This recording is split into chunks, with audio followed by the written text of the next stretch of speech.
Hello guys, இன்னைக்கு நம்ம என்ன பார்க்க போறோம்னா ஸ்டெடி ஃப்ளோவில் ஒரு சம் பார்க்க போகிறோம். ஃபஸ்ட்டு கொஸ்டின் படிச்சுக்கலாம்.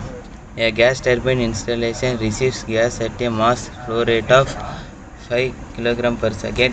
The inlet velocity is 50 meter per second and the inlet enthalpy is 900 kJ per kilogram.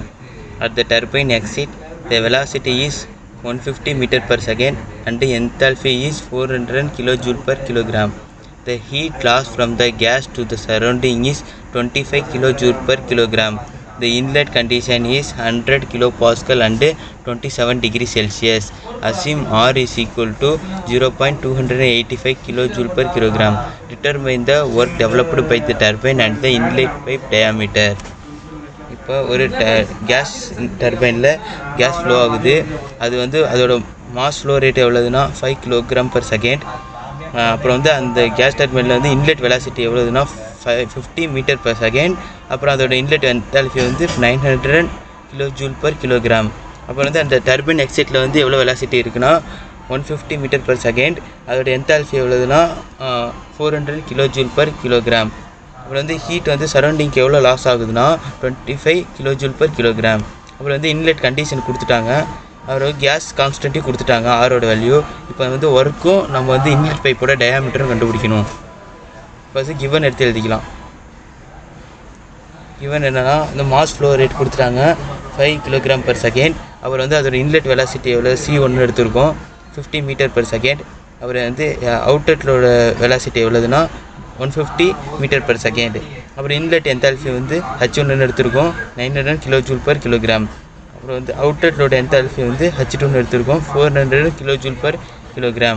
அப்புறம் ஹீட் எவ்வளோ லாஸ் ஆகுதுங்கிறதால மைனஸில் எடுத்துக்கிறோம். Q is equal to -25 kJ per kilogram.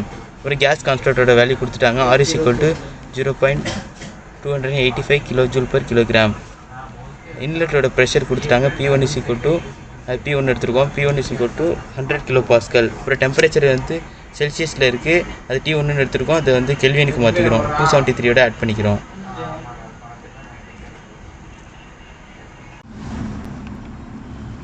Next வந்து ஸ்டெடி ஃப்ளோ எனர்ஜி ஈக்குவேஷனை வச்சு ஒர்க் டன் கண்டுபிடிச்சிக்கலாம். Steady flow energy equation என்னென்னா Q minus W equal to H2 minus H1 plus C2 square minus C1 square divided by 2. இந்த energy ஈக்குவேஷனில் வந்து நம்ம potential energy time வந்து எலிமினேட் பண்ணிட்டோம். ஏன்னா பொட்டான்ஷியல் எனர்ஜி வந்து நெக்லிஜிபிள்னு கொஸ்டினில் சொல்லிட்டாங்க. இப்போ இந்த ஈக்குவேஷனில் வந்து Qவோட வேல்யூ வந்து -25 சப்ஸ்டிட்யூட் பண்ணிக்கலாம். H2ஓட வேல்யூ வந்து 400, H1ஓட வேல்யூ வந்து 900, C2ஓட வேல்யூ வந்து 150, C1ஓட வேல்யூ வந்து 50. ஸ்கொயர் இருக்கிறதால ஸ்கொயர் போட்டுக்கிறோம். Divided by 2 × 1000. யூனிட் கன்வர்ஷனுக்காக 1000 ஆட்டி மல்டிப்ளை பண்ணிக்கிறோம். இப்போ வந்து இந்த ஈக்குவேஷனை வந்து ஃபர்தராக நம்ம சிம்பிளிஃபை பண்ணோம்னா ஒர்க் டன் கிடச்சிரும். Work done is equal to 465 kJ per kilogram. Next வந்து பவர் டெவலப்டு இந்த டர்பைன் கண்டுபிடிக்கணும். பவர் டெவலப்டு இந்த டர்பைன் கண்டுபிடிக்கிறதுக்கு மாஸையும் ஒர்க் டன்னையும் மல்டிப்ளை பண்ணிக்கணும். Power is equal to M × W. Mass flow rate வந்து நமக்கு தெரியும் 5ன்னு, ஒர்க் டன்னு தெரியும் 465ன்னு. ரெண்டுத்தையும் மல்டிப்ளை பண்ணால் பவர் கிடச்சிரும். Power is equal to 2325 kW கிடைக்கும். அது மெகாவாட்டுக்கு மாற்றுறதுக்கு டிவைடட் பை 1000 ஆட்டி பண்ணணும். இப்போ டர்பைன் பவர் அவுட்புட் வந்து 2.325 மெகாவாட்டு கிடைக்கும்.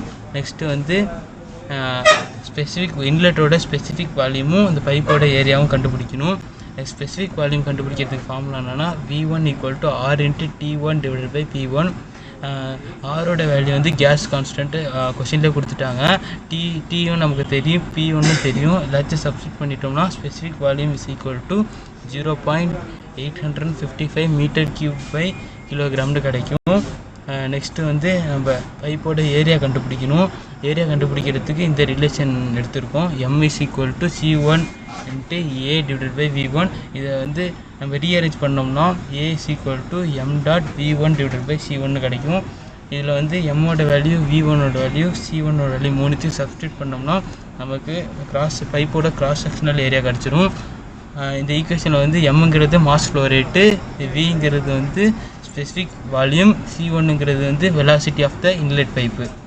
நெக்ஸ்ட்டு வந்து இப்போ நம்ம டயாமீட்டர் ஆஃப் த பைப் கண்டுபிடிக்க போகிறோம். அதுக்கான ஃபார்முலா என்னென்னா area is equal to πd² / 4. Diameter வேணுங்கிறதால இது ரீஅரேஞ்ச் பண்ணிக்கிறோம். D square is equal to 4a divide by பைன்னு பையோட வேல்யூ வந்து 3.14 ஏரியாவோட வேல்யூ வந்து 0.0855ன்னு சப்ஸ்டியூட் பண்ணிக்கிறோம். இதை சப்ஸ்டியூட் பண்ணிட்டு ஃபர்தராக நம்ம சிம்பிளிஃபை பண்ணோம்னா D square is equal to 0.1089 metre ஸ்கொயர்னு கிடைக்கும். ஸ்கொயரை வந்து அந்த சைடு கொண்டு போனோம்னா ரூட்டாக மாறும். அதை சிம்பிளிஃபை பண்ணோம்னா டயாமீட்டர் இஸ் ஈக்குவல் டு 0.33 மீட்டர்னு கிடைக்கும். மீட்டர் வந்து மில்லி மீட்டராக மாற்றணும்னா 100 ஆட்டி மல்டிப்ளை பண்ணிக்கணும். Diameter of the inlet pipe வந்து 313 கிடைக்கும். இப்போ வந்து நம்ம கொஷனில் கேட்ட ஒர்க் டெவலப்டு இந்த டர்பைன் கண்டுபிடிச்சாச்சு. W is equal to 465 kJ/kg. அப்புறம் வந்து பைப்போட இன்லெட் டயாமீட்டர் வந்து D equal to 330 mm. Thank you.